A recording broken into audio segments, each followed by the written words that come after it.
کرے گا۔ الحمدللہ یہ وہ دیار ہے نا جس بنجر زمین کو حضور اشرف الاولیاء نے اپنے خون جگر سے سینچا ہے بات یا نہیں؟ الحمدللہ سرزمین بنگال اس کی گواہ، ان کی محنتیں مشقتیں، اور یہاں پر الحمدللہ جانتے ہیں آپ کے ادارے میں جو چیز ہے نا، اس پوری دنیا میں اس چیز کی تعریف ہو رہی ہے جسے دنیا مخدوم اشرف مشن کے نام سے آپ کے پیر و مرشد نے اپنی باڑی نہیں بنائی بلکہ رسول اللہ کی باڑی بنائی۔ الحمدللہ اپنی نسبتوں پر ناز کریں۔ میں کہا کرتا ہوں کہ سند میں رکھتا ہوں محشر میں منہ دکھانے کی، سند میں رکھتا ہوں محشر میں منہ دکھانے کی، ارے جبی پہ خاک ہے اشرف کے آستانے کی، جبی پہ خاک ہے اشرف کے آستانے کی، اور مجھے حقیر نگاہوں سے دیکھنے والوں، مجھے حقیر نگاہوں سے دیکھنے والوں، ارے میں اشرفی ہوں ضرورت نہیں خزانے کی، میں اشرفی ہوں ضرورت نہیں خزانے کی۔ ایک مرتبہ حصول برکت کے لیے، طلب امن و عافیت کے لیے، تمام آفات اور بلیات سے حفاظت کے لیے، زندگی کی کسی ایک رات اپنے آقا کی رخ نور کی زیارت کے لیے درود پاک کا نذرانہ پیش کریں اور پڑھیں اپنے مخصوص انداز میں۔ اللہم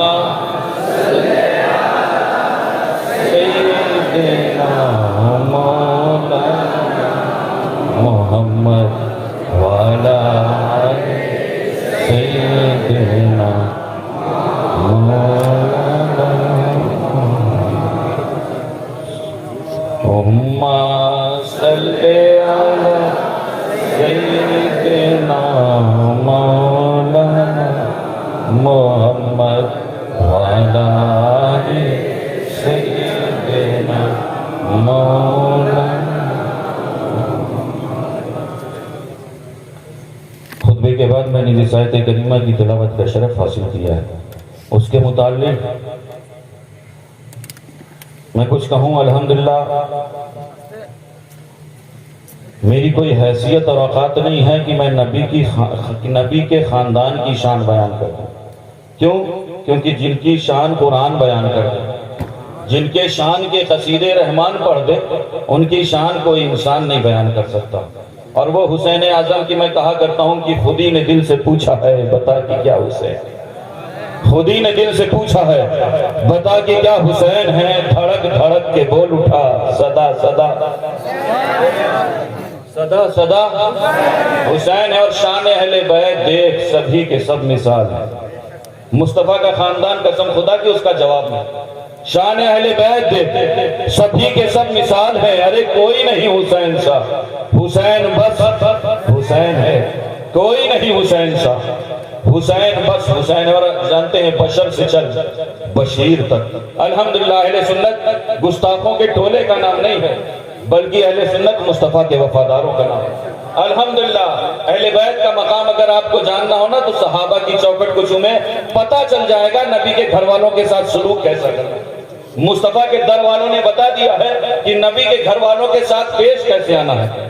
بشر سے چل بشیر تک، عمر سے چل عمیر تک، بشر سے چل بشیر تک، عمر سے چل عمیر تک، ارے بڑے بڑے یہ کہہ گئے بہت بڑا حسین ہے، بڑے بڑے یہ کہہ گئے بہت بڑا حسین ہے۔ خود ہی نے دل سے پوچھا ہے بتا کہ کیا حسین ہے، دھڑک دھڑک کے بول اٹھا صدا صدا حسین ہے۔ اور شان اہل بیت دیکھ سبھی کے سب مثال ہیں، کوئی نہیں حسین سا، حسین بس حسین ہے۔ اور بشر سے چل بشیر تک، عمر سے چل عمیر تک، ارے بڑے بڑے یہ کہہ گئے بہت بڑا حسین ہے۔ اور جب لڑی ہے جنگ بھی حسین نے یزید سے، الحمدللہ عجب لڑی ہے۔ دیکھیے اسٹیج پر وہ لوگ ہیں جنہیں شعر و سخن سے واقفیت ہے۔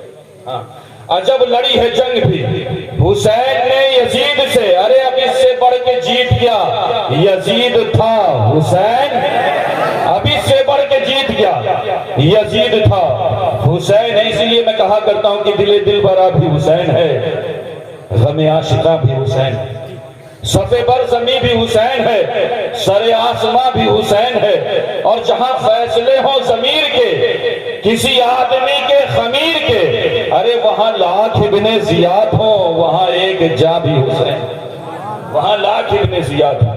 میں نے خطبے کے بعد جس آیت کریمہ کی تلاوت کا شرف حاصل کیا، اللہ رب العزت ارشاد فرما رہا قُلْ لَا أَسْأَلُكُمْ عَلَيْهِ أَجْرًا إِلَّا الْمَوَدَّةَ فِي الْقُرْبَىٰ، اے محبوب آپ فرما دیں کہ ہم تم سے اس کے بدلے میں کوئی اجر، کوئی طلب، کوئی ڈیمانڈ نہیں کر رہے ہیں، لیکن اپنے خانوادے کی محبت پر۔ لفظ قرآن نے جو استعمال کیا وہ مودت کا، اور اہل اسٹیج اور علماء خاص جانتے ہیں کہ صرف اس مودت کو ہم محبت کر دیتے ہیں صرف تقریب فہم کے لیے، صرف آپ کو سمجھانے کے لیے، ورنہ محبت اور مودت میں فرق ہوتا ہے۔ کیوں؟ کیونکہ محبت کم بھی ہوتی ہے اور محبت زیادہ بھی ہوتی ہے، محبت نقصان دہ بھی ہوتی ہے اور محبت فائدہ مند بھی ہوتی ہے، محبت کبھی رسوائے زمانہ ثابت ہوتی ہے اور محبت کبھی معراج بندگی بن جاتی ہے، محبت کبھی گھر بار چھڑا دیتی ہے اور محبت کبھی دنیا کی دولت آپ کے دامن میں سمیٹ لاتی ہے۔ لیکن رب یہ چاہتا ہے کہ نبی کے گھر والوں کے ساتھ، حسنین کریمین طیبین کے ساتھ، مولا علی کے ساتھ، فاطمہ زہرا کے ساتھ محبت نہ کی جائے بلکہ محبت۔ اور محبت کے تعلق سے صاحب الفقری فرماتے ہیں کہ محبت کا معنی یہ ہے کہ حب اہل بیت خون میں گردش کرے، حب اہل بیت خون میں گردش کرے، یعنی محبت وہ ہے جو آپ کے نفس کی حرکت بن جائے، محبت وہ ہے جو آپ کے دل کی دھڑکن بن جائے، محبت وہ ہے جو آپ کے سانسوں کی لے بن جائے، محبت وہ ہے جو آپ کے خون کی روانی بن جائے، ارے محبت وہ ہے جو آپ کی زندگانی بن جائے، ارے محبت وہ ہے کہ جب تک جان میں جان ہے نبی اور آل نبی پر جان قربان ہے۔ الحمدللہ ثم الحمدللہ۔ وہ کہا کرتے یار اتنا حسین اعظم کے نام کی محفلیں کیوں سجائی جاتی ہیں؟ کیا اسلام میں اور جنگیں نہیں ہوئی؟ میں نے کہا یقیناً اسلام میں جنگیں ہوئی، یقیناً جنگیں ہوئی ہیں، لیکن میں ایک بات بتا دوں کہ بتاؤ تاریخ اسلام میں کون ایسا بہادر ہے جو 3 روز کا بھوکا ہو، 3 روز کا پیاسا ہو، جس کے سامنے اس کے شیردل فرزند، اس کے لڑکے بچے بھائی بھتیجے عزیز و اقارب جتنے اس کے ساتھ تھے ایک ایک کر کے اس کی آنکھوں کے سامنے ذبح کر دیے گئے ہوں؟ ارے غم اور مصیبتوں کا طوفان ہو، ایسا طوفان کہ بڑے سے بڑا رستم بھی ہمت چھوڑ بیٹھے، لیکن وہ مرد حق اپنی جگہ پہاڑ کی طرح جمع کھڑا ہے، ارے پہاڑ بھی ہو تو ہل جائے لیکن اس کے قدم میں ذرہ برابر لفظ سنی۔ بتاؤ ایسا بہادر، ایسا اولو العزم، ایسا ثابت قدم انسان کون ہو سکتا ہے؟ تو جانتے ہو اس سوال کے جواب میں صرف ایک آواز بلند ہوگی کہ پوری تاریخ اسلام نہیں بلکہ پوری تاریخ انسانیت میں وہ واحد ذات ہے جسے ہم اور آپ امام حسین کے نام سے جانتے ہیں۔ کبھی آپ نے سوچا امام حسین کے اندر یہ قوت کہاں سے آئی؟ امام حسین کے اندر یہ پاور کہاں سے آیا؟ امام حسین کے اندر یہ ہمت کہاں سے آئی؟ امام حسین کے اندر یہ جرأت کہاں سے آئی؟ تو دوستوں اگر یہ جاننا ہے نا تو کسی فضول کے پاس مت پہنچو بلکہ رسول کے در پر پہنچو۔ مصطفیٰ کریم فرما رہے سنو، امل حسین فلہو جرأتی ولی، حسین کو میں نے اپنی شجاعت اور سخاوت عطا کی، پیغمبرانہ شجاعت کے بعد۔ جو ذات دنیا میں بہادری کا اعلیٰ ترین نمونہ ہے وہ ذات کسی اور کی ذات نہیں ہے بلکہ وہ ہم غلاموں کی امام کی ذات ہے۔ جانتے ہیں امام حسین کی ذات ہے۔ اللہ کے رسول فرماتے ہیں میں نے حسین کو اپنی شجاعت اور سخاوت عطا کر دی۔ قسم خدا کی حالات بہت خراب ہو گئے۔ جانتے ہیں کربلا صرف واقعات سنانے کا مقام نہیں ہے بلکہ کربلا درسگاہ۔ جانتے اسی قرآن نے آواز دی تھی اے مصطفیٰ کے گھر والوں، اے نبی کے گھر والوں، آج مجھ پر یزیدیت کی گرد لگ گئی ہے۔ نبی کے گھر والے بول اٹھے قرآن ہم تمہیں مٹنے نہیں دیں گے۔ حضرت زینب کبریٰ پکار اٹھی قرآن ہم تمہیں مٹنے نہیں دیں گے، ہم انو محمد شہید کروائیں گے لیکن تمہیں مٹنے نہیں دیں گے۔ حضرت امام علی مقام پکار اٹھے میں اپنے جانشاروں کی جانیں قربان کروں گا لیکن قرآن تمہیں مٹنے نہیں دوں گا۔ کیوں؟ کیونکہ قرآن تیرا میرا جوڑ پرانا ہے۔ ارے قرآن تو مصطفیٰ کے سینے پر اترا ہے اور میں مصطفیٰ کے سینے پر کھیلا۔ امام علی مقام پکار اٹھے میں علی اصغر علی اکبر قربان کروں گا لیکن تمہیں مٹنے نہیں دوں گا۔ کیوں؟ کیونکہ تیرا میرا جوڑ پرانا ہے۔ قرآن تو تکمیل کی طرف بڑھ رہا تھا اور میں بلوغ کی طرف بڑھ رہا تھا۔ تب اس قرآن نے آواز دی کہ اے مصطفیٰ کے گھر والوں، اے نبی کے گھر والوں، ارے پھر گواہ رہنا، تم ہمیں مٹنے نہ دینا، تمہارے جسم کے 1000 ٹکڑے ہو جائیں ہم تمہیں مرنے نہیں دیں گے، ہم قیامت تک یہ اعلان کرتے رہیں گے وَلَا تَقُولُوا لِمَن يُقْتَلُ فِي سَبِيلِ اللَّهِ۔ تو یہ ہے قرآن دل کی اجڑی ہوئی وادیوں کو آباد کر دیتا ہے، قرآن دلوں میں ایمان کے دیپک جلا دیتا ہے، قرآن دلوں سے اندھیروں کا خاتمہ کر دیتا ہے۔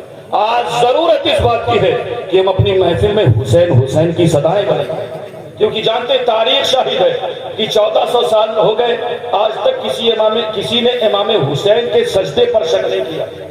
لیکن مصطفیٰ کے غلاموں حالات اتنے خراب ہو گئے نا کہ ایک بندہ اٹھتا ہے اور کہتا ہے جب کربلا میں پانی نہیں تھا تو امام حسین نے سجدے کیسے کیے؟ ارے وہ سجدہ جس کے حوالے سے علامہ اقبال نے 100 سال پہلے لکھا کہ جانتے ہیں اسلام کے دامن میں بس اس کے سوا کیا ہے؟ ایک ضرب ید اللہ ہی، ایک سجدہ شبیر. الحمدللہ ثم الحمدللہ. کسی شاعر نے کیا خوب کہا ہے، لہذا ضرورت اس بات کی ہے کہ اپنے بچوں کو نبی کے گھر والوں کا وفادار بنا. اللہ کے رسول کا فرمان ہے، کونین کے والی فرماتے سنو، لکل شیء اساس، ہر چیز کی کوئی نہ کوئی بنیاد ہے. واساس الاسلام حبی و حب اہل بیت، اور اسلام کی بنیاد میری اور میرے اہل بیت کی محبتیں ہیں. اللہ رب العزت کی بارگاہ میں عرض ہے کہ ہم سب کو نبی اور آل نبی کے در کا غلام بنائے. اے قوم وہی پھر ہے تباہی کا زمانہ، اے قوم وہی پھر ہے تباہی کا زمانہ. اسلام ہے پھر تیر حوادث کا نشانہ، اور مٹتے ہوئے اسلام کا پھر نام جلی ہو. لازم ہے کہ ہر شخص حسین ابن علی ہو، اور تو اسلاف کی اپنی تاثیر لے لے، زبانوں پہ نعرے تکبیر لے لے، اور خدا ہم کو شبیر سا حوصلہ دے. آمین کہیں آپ. خدا ہم کو شبیر سا حوصلہ دے کہ دی کے لیے گردن اپنی کٹا دے. استغفر اللہ ربی من کل ذنب واتوب الیہ.